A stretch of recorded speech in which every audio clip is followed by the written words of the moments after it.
Some other vocab we will talk about is a radius, which is just a line segment drawn from the center of a circle. So it starts in the center and it goes to any point on the edge. Something like that is a radius. A chord is a line segment that has both of its endpoints on a circle. So one endpoint on a circle goes through the circle, other endpoints on the other end of the circle.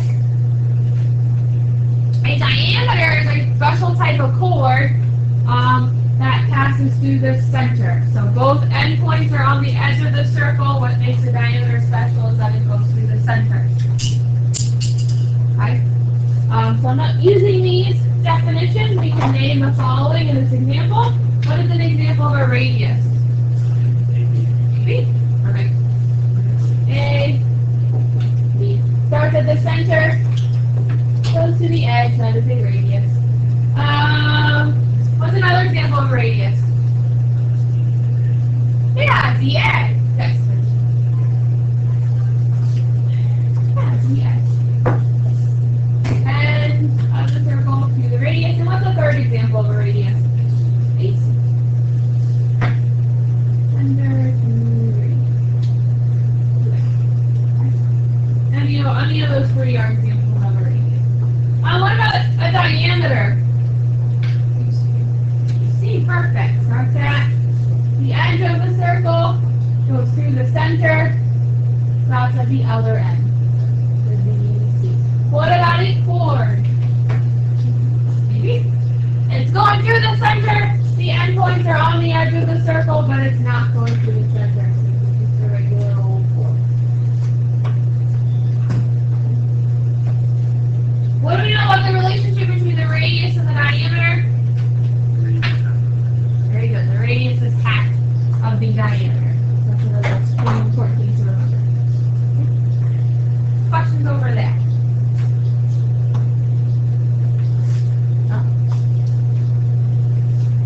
Other important parts of circles: central angles versus inscribed angles. Again, something you talked about last year in geometry, or maybe some of you who are doubling up have just got done talking about. A central angle is any angle that has its center on the vertex. Any angle that has the center of the circle as its vertex. In other words, the vertex is on the center. So the pointy part of your angle is on the center of the circle. That's a central angle. Inscribed angles is any angle whose vertex lies on the circle, the outside, so the edge. So a central angle, the vertex is on the center. Inscribed angles, the vertex is on the edge of the circle, on the outside, kind of rim of it. Okay? Big difference. And the big difference between them is a central angle is equal to the intercepted arc. And the intercepted arc is just the arc that's in between.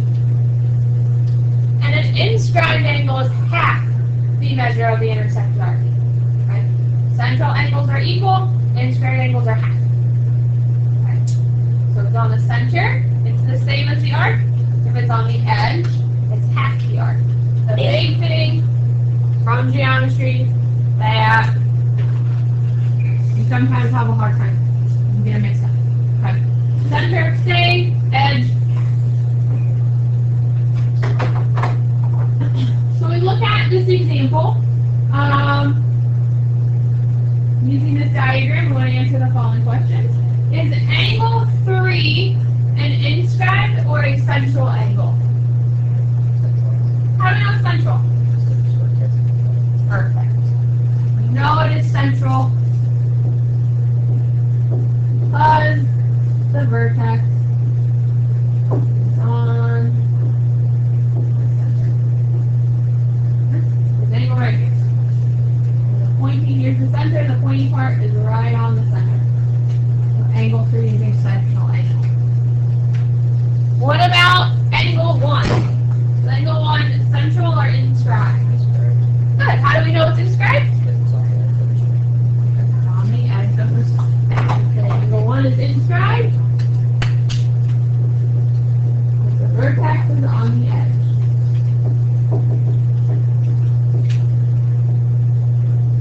Okay, let's take a look at angle 1. Here it is.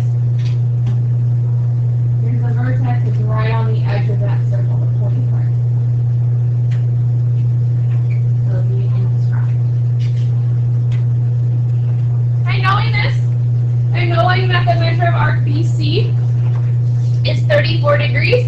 We want to find the measures of these two angles, 1 and 3.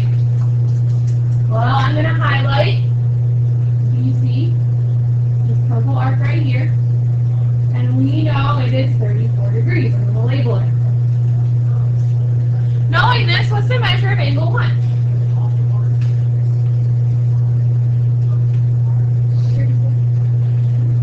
Look at 1. Is 1 on the center or the edge?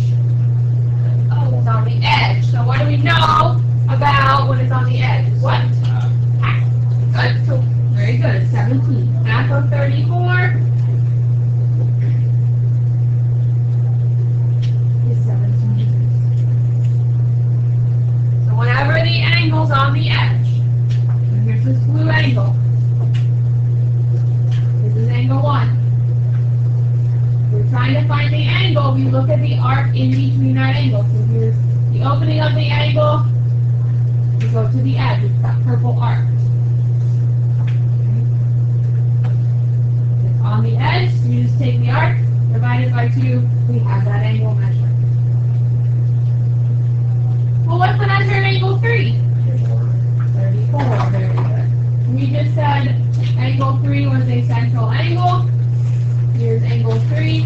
To find the angle, we look at the arc in between. Again, is this purple and another arc. Well, if the arc's 34, that means the angle has to be 34.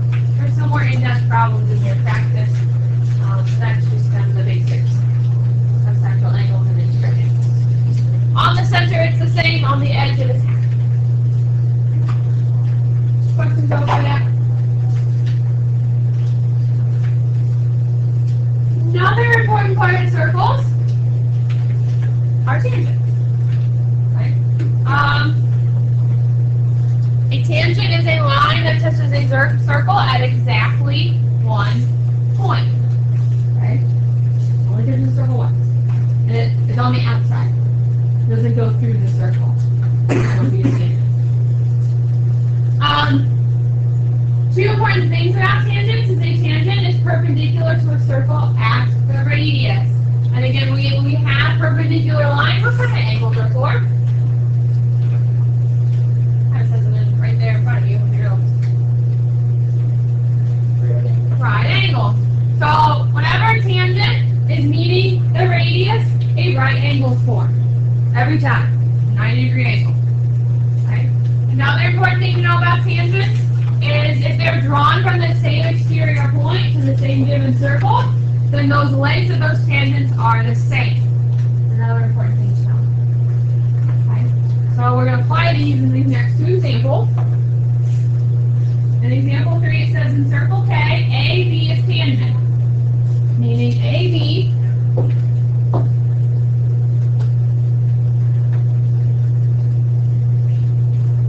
touching that circle one time. If the radius of the circle has length 5, I'm going to label that. The radius is 5. What's the radius in this diagram? Okay, perfect. We know that's 5. And the tangent is 12. This told us AB was our tangent, so we'll label that 12. We want to find the length of KB. I'm going to mark that with an X because that's what we're trying to find. Well, let's think about this, and let's think about what we know about tangents. If you notice, AB is intersecting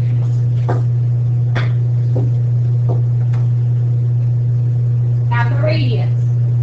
What did we just say? What kind of angles are formed when that happens? Right angles. So if right angles are formed, what kind of triangle is that? A right triangle. And what did we say? What are we going to use? Pythagorean theorem. Whenever we try to find the missing side of a right triangle, we use Pythagorean theorem. What's Pythagorean theorem again?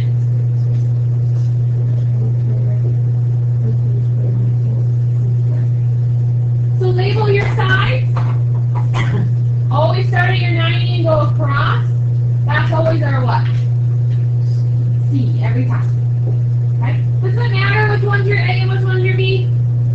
Oh, I'm just going to make this A and this B. Doesn't matter. Plug those values in. 5 squared plus 12 squared calculator, do this in one step. Just do 5 squared plus 12 squared in your calculator. That's really Save your time and then square root that number.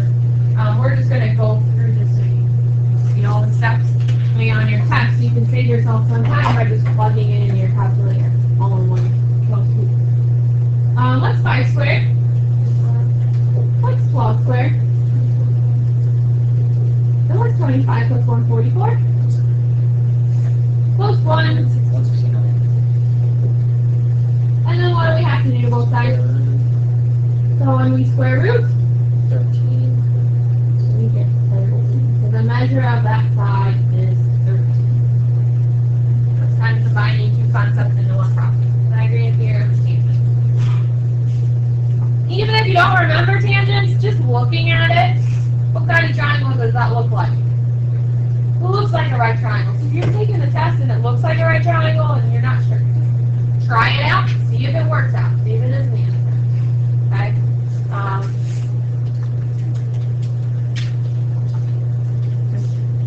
Looks like it, try it. It might be right. If you're not sure what else to do. In example 4, says find the value A, or find the value of X, if AD and AB are both tangent to circle C. Well, those lines are both tangent to circle C, and they're coming from the same outside point. They're both stemming from A. Stemming from A. Stemming from A. What do we know of the measures of those sides? They're the same. So if they're the same, we do those values. So we'll find X. Yeah, they're 7 equal to each other. They're the same, they're equal.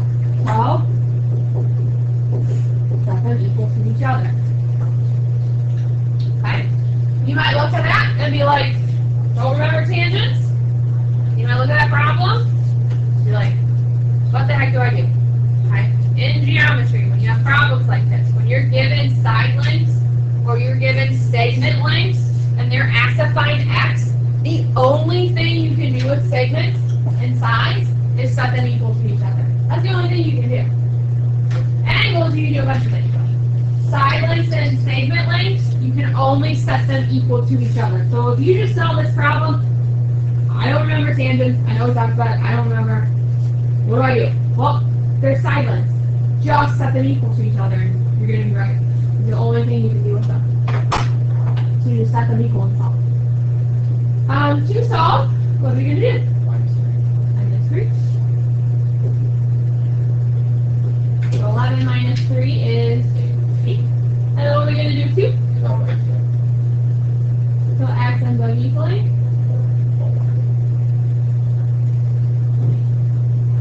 What else could you have done? You have the answers, right? And if you know they're equal, you could have just plugged in a value for x until it gave you 11. Just to double check your answer and make sure you plugged it in right. You solved right. That's another way. Also, just looking at it, what does that look like to you? You need to turn it this way. That's an ice cream cone, right? Do you ever have an ice cream cone with uneven sides? You did, what would happen to all your ice cream? It'll fall out. So that's another way of looking. Well, it kind of looks like an ice cream cone, and the sides of an ice cream cone are the same. I'm going to guess that those are the same. Try it. I mean, don't leave things blank. Get penalized for it. So, if you're not sure, try something, see if the right answer is there. Questions over that? One more circle concept, and we'll get into some ACT problems. Circumference and area. Formula for circumference is 2 pi r.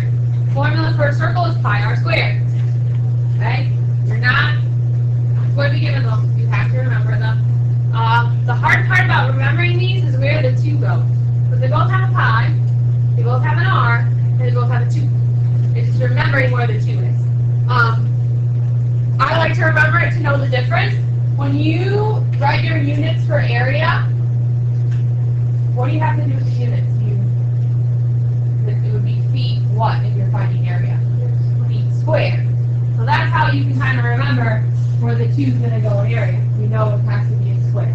And the circumference is down the front. Okay. Circumference is pretty simple, especially if I leave it in terms of pi.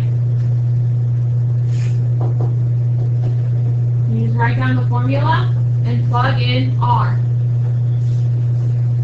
What is our radius in that diagram? 11.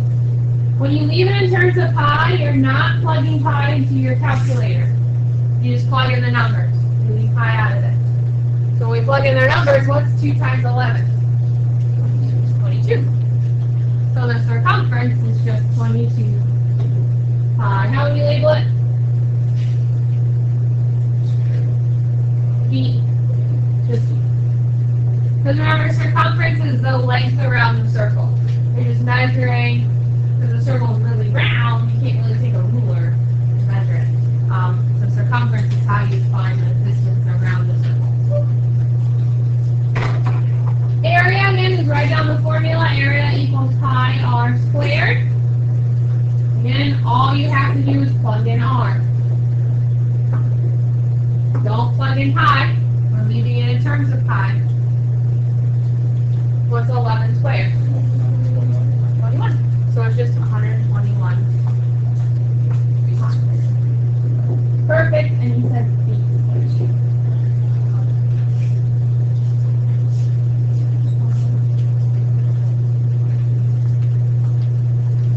Well, the pi always comes in. Yes, pi always comes second. Treat it like a variable as if it was like x.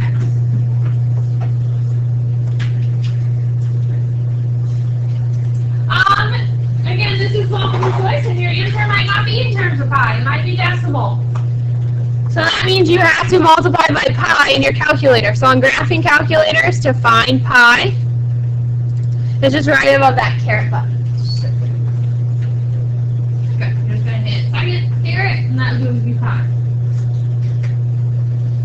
Second caret gives you pi. So you would just, what we did up here to find the circumference, you would just do 22 times second caret gives you pi.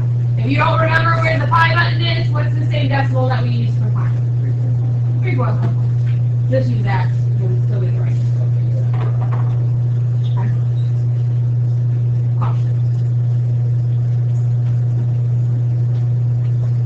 Okay. ACT question that was on your pre-test. What is the degree measure of the acute angle formed by the hands of a 12-hour clock that reads exactly 1 o'clock? Well, what's going to be really helpful for you? Remember what a clock is. Remember what a clock looks like, and if you're remembering what a clock looks like, what should you do on your paper? Draw it. Yeah, draw a clock. You don't have to do like a super fancy clock. Just a circle. Those clocks are round, generally speaking. And then we know we have 12 o'clock and then 1 o'clock. And here are your hands of your clock. Okay? Well, it kind of talks about this. What kind of angle is this right here? It's right on the center. Central. The central angle. What did we say about central angle and an arc?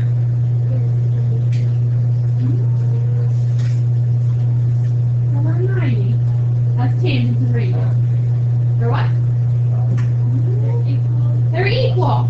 But we know that the central angle and the arc that's in between it are the same. Okay? Well, we don't know the measure of that arc, but is there a way to find the measure of the arc?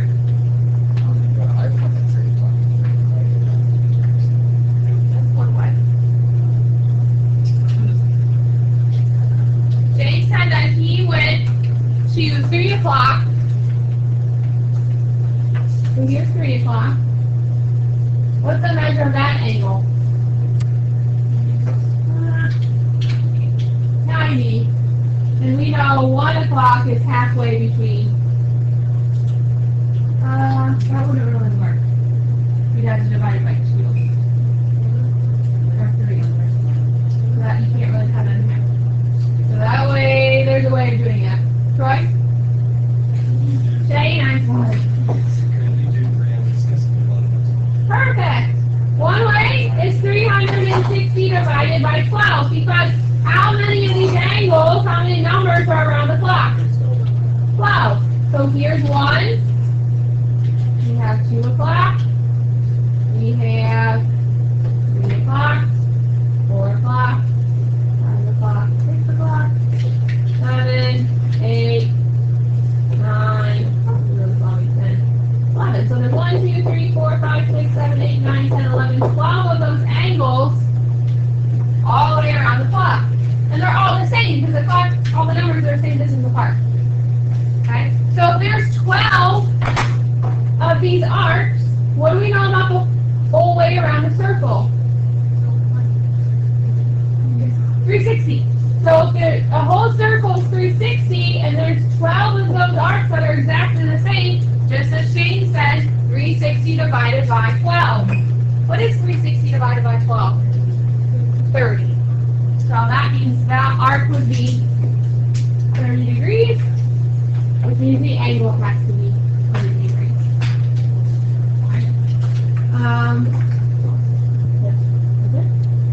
Perfect. Okay, so we're going. Another pre-test question says a circle has a circumference of 16 pi feet. What is the radius of the circle in feet? It's a little different because on the circumference problem we just did, we were given the radius, we plugged it in to find the circumference. This time around we were given the circumference and we need to find the radius. So first things first, write down the formula for circumference. What is it? Right? But we were given what the circumference is. We were given that the circumference is 16 pi. So you have to take that, plug it in. But you're plugging it in for C. We want to know the radius, so we're going to solve for the radius. We're going to get r by itself. How would we get r by itself? Divide by 2. Divide by 2 and divide by 5. Everything cancels out here. What's going to happen with the pi's? Cancel out. And what's 16 divided by 2? 8. So our answer would be the radius is 8. What if it asked you for the diameter? What would you have to do with that? Divide by 2. Minus by 2. Good. One other way you could have done? Well, I know the formula for circumference is 2 pi r, and I know my answer is supposed to be 16 pi. What could you have done with all the choices? Just plug it in until you get 16 pi, and it would have given you 8. So if you don't remember these steps, again, you have the answer. A lot of the times, this is kind of plugging and chugging will get you the right answer. And again, they don't know you did